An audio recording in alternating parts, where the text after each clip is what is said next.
Podcast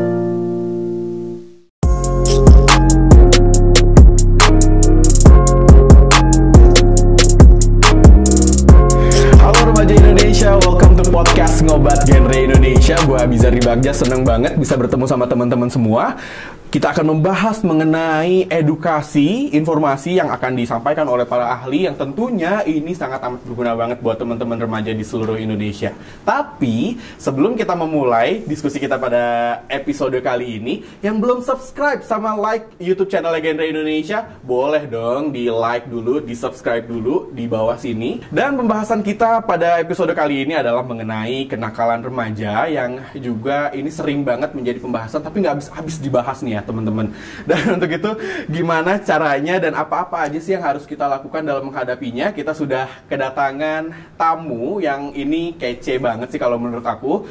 Dia adalah dokter dan juga tim ahli dari KLA. Langsung aja, ini dia Kak Hamid Patilima. Selamat datang Kak. Selamat datang Mas Abi, apa kabar? Baik, alhamdulillah. Sehat Kak ya? Sehat, alhamdulillah. Oke, Kak, ini kan sekarang kita akan membahas mengenai kenakalan remaja ya. Sering banget terjadi di ibaratnya masa-masa kita sekarang nih, termasuk kita kan masih remaja nih ya Kak ya. Melihat fenomena belakangan ini nih, banyak banget kenakalan remaja yang cenderung mengarah kepada kekerasan, mulai dari pencurian, tawuran, terus juga ada yang menjadi korban penyalahgunaan narkoba. Kalau dari sisi hukum kriminal nih Kak, bagaimana sih hukum untuk para pelaku kejahatan di usia anak atau remaja ini Kak?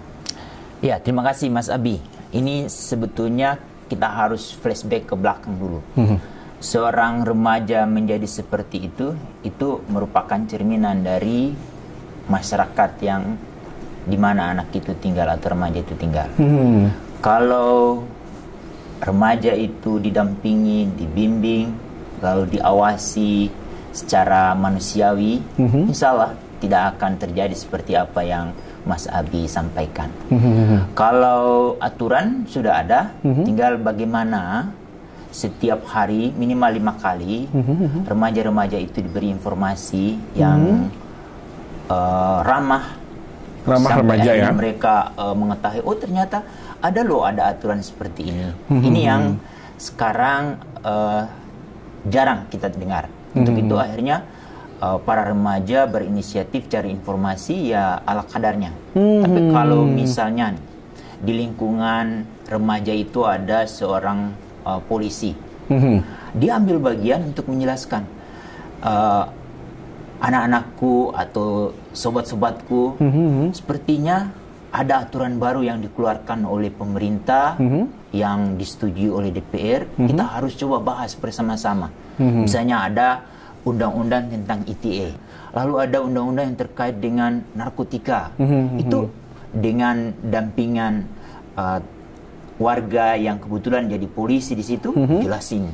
Akhirnya anak-anak atau remaja akhirnya memiliki informasi yang berasal dari sumber yang kompeten, kredibel juga ya pastinya, betul. Sekarang mereka dapat informasi dari media sosial yang mungkin kita tidak tahu siapa yang menulis. Yes. Ambil contoh lagi, misalnya kenapa remaja dengan sikap yang tidak ramah kepada temannya? Siapa nih yang bisa membantu mereka untuk menjelaskan? Ada kan di tetangganya itu ada psikolog. Ambil bagian dong psikolog untuk berbagi pengetahuan, bukan harus menunggu remaja-remaja ini masuk ke ruang klinik baru didampingi. Tapi sebelum mereka masuk ke klinik kita, itu mereka mendapat pengetahuan yang banyak dari para psikolog. Begitu juga dengan perilaku menyimpang. Misalnya ada remaja-remaja kita karena pergaulannya melampaui batas, lupa jam, lalu sampai ke hal-hal yang membuat keresahan di masyarakat. Kan ada tetangganya dokter. Para dokter ambil bagian. Jangan menanti ada pasien datang ke kliniknya atau ke puskesmasnya atau ke rumah sakit baru dijemput bola ya, berarti ya lebih inisiatif lebih untuk awal itu sebagai sesama warga, lalu sesama tetangga dengan remaja, siapa nih yang harus menyelamatkan remaja-remaja? Kalau bukan tetangga-tetangganya yang memiliki pengetahuan. Seperti tadi, yang untuk hukum berarti kepolisian, atau yang sarjana hukum. Mungkin dia supaya berfungsi apa yang dia pelajari di fakultas hukum, ada sekarang tetangganya yang butuh pengetahuan, ya sampaikan. Betul. Inisiatif-inisiatif yang seperti itu sekarang jarang. Menarik, karena memang kalau misalnya kita melihat di kehidupan sekarang nih Kak ya, berbicara mengenai sense of belonging untuk suatu lingkungan, berarti itu bisa dikatakan sedikit sekali yang mau dan bersedia untuk membagikan informasi secara cuma-cuma, mendidik anak yang bukan anak mereka gitu kan. Itu bagaimana patternnya seharusnya kalau di lingkungan? Melalui siaran ini coba kita ajak bersama-sama. Tetapi kalau tidak ada inisiatif dari orang-orang yang berpengetahuan itu, kita ambil inisiatif, terutama remaja. Ambil dong inisiatif. Kan sekarang ada kelompok-kelompok remaja yang ada di lingkungan, baik itu yang aktif di masjid, atau di rumah ibadah, atau di kelompok-kelompok musik. Misalnya kalau kita ingin tahu satu informasi terkait dengan jangan sampai kita melanggar sebuah aturan, kita datangi para tokoh-tokoh atau para ibu atau bapak atau tante atau om yang berpengetahuan tentang itu. Kita ajak. Kalau masih sambil menunggu, akhirnya tidak ada inisiatif. Betul.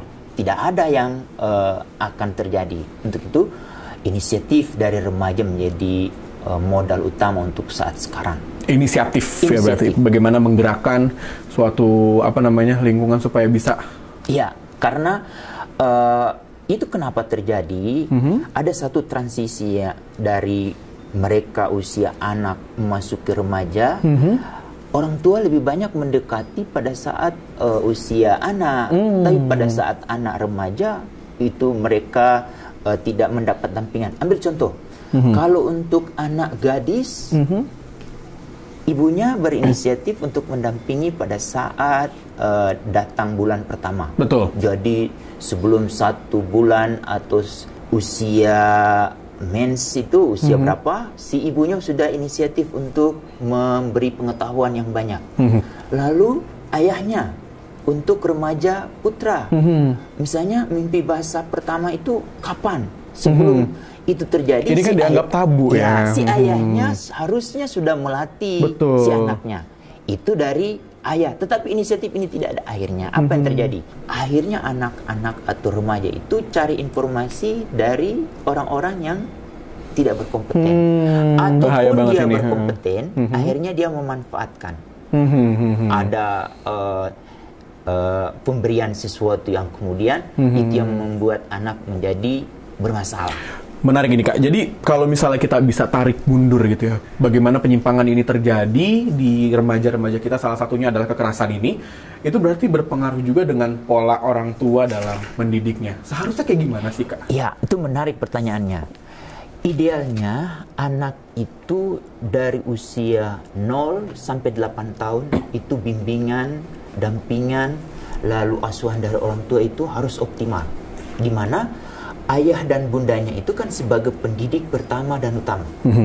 Menurut para ahli pendidikan usia dini dan para neurolog, itu perkembangan anak itu 0 sampai 4 tahun itu 50%. 50%, 0 sampai 4 tahun. Itu, ya, ada 6 aspek perkembangan yang benar-benar dikembangkan di sana. Apa kemudian itu Kak, kalau boleh tahu? Usia 5 sampai 8 tahun itu 30%. Jadi totalnya 0 sampai 8 itu 80%.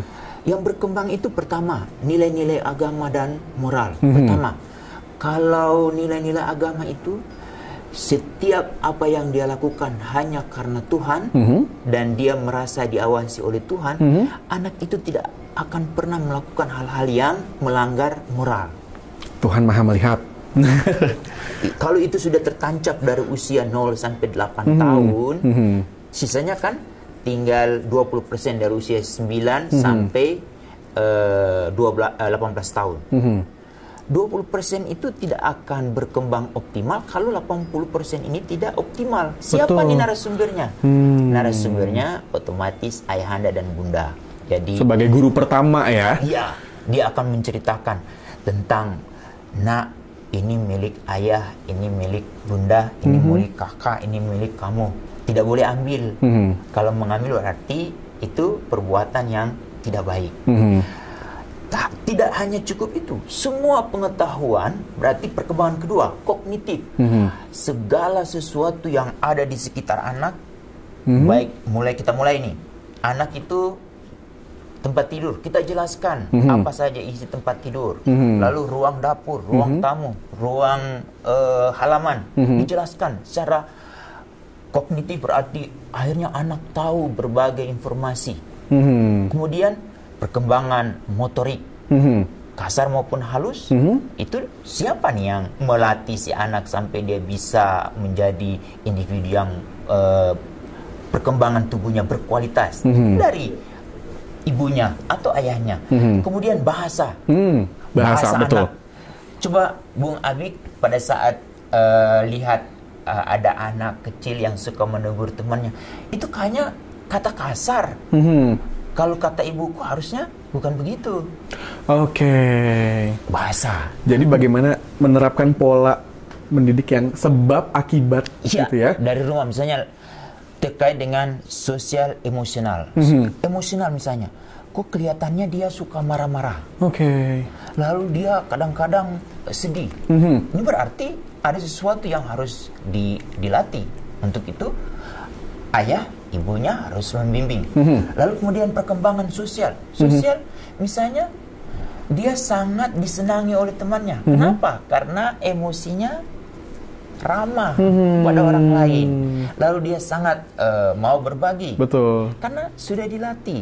Yang paling akhir ini Mas Abi adalah aspek seni. Aspek seni?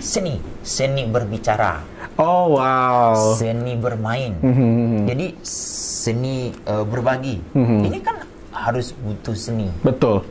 Ini semua berkembang pada usia 0 sampai 8 tahun. Terkait dengan pertanyaan Mas Abi tadi terkait dengan ada anak-anak yang berperilaku menyimpang sampai melanggar hukum, itu berarti di aspek pertama nilai-nilai agama dan moralnya, lalu kemudian aspek kedua terkait dengan kognitif. Kognitif tadi, misalnya kalau ada tetangga polisi membantu orang tuanya menjelaskan aturan kepada anaknya, atau ada dokter yang mengetahui banyak pengetahuan terkait dari anak baru lahir sampai dia dewasa. Kita batasi sampai remaja aja. Kan ada hal-hal yang harus diketahui. Betul. Kalau ada tetangga dokter menjelaskan itu akan menjadi modal dasar pada saat dia beranjak usia 9 tahun, dia menjadi individu yang memiliki pengetahuan, keterampilan, dan otomatis memiliki sikap yang sangat disenangi oleh orang lain. Luar biasa sekali. Jadi bagaimana keterlibatan semua aspek lingkungan ya Kak ya untuk bisa terlibat dalam pembentukan karakter seorang anak. Nah, teman-teman Genre Indonesia dan remaja Indonesia dimanapun teman-teman berada, seru banget percakapan kita tadi bersama Kak Hamid. Dan yang ingin aku garis bawahi sebenarnya anak-anak itu adalah tanggung jawab kita bersama. Bagaimana semua lingkungan itu terlibat dalam pembentukan baik dari karakter dan juga sikap anak-anak supaya nantinya tidak ada pengabaian-pengabaian yang terjadi seperti yang tadi disampaikan pada sesi diskusi kita. Dan semoga kedepannya kita sebagai remaja juga bisa terus berkontribusi dan mengambil peran dalam saling mengingatkan satu sama lain, baik kepada sesama remaja, anak-anak maupun orang tua, untuk bisa lebih aktif lagi dalam menciptakan lingkungan yang lebih positif untuk anak-anak kita supaya bisa lebih berkembang dan juga bisa memaksimalkan potensi dirinya. Sekian dulu episode kita pada podcast Ngobat kali ini, dan terus pantengin podcast Ngobat Genre Indonesia di channel YouTube-nya Genre Indonesia tentunya. Buat yang belum nge-like ataupun subscribe, ayo harus banget nih di-like dan juga di-subscribe, karena nantinya akan banyak banget informasi-informasi menarik yang kita sampaikan di channel YouTube Genre Indonesia melalui podcast Ngobat bareng Genre Indonesia. Saya Abizar Dibagja pamit undur diri. Terima kasih sekali lagi Kak Hamid untuk waktunya dan kesempatannya. Teman-teman, sampai jumpa lagi di episode berikutnya ya. Dadah!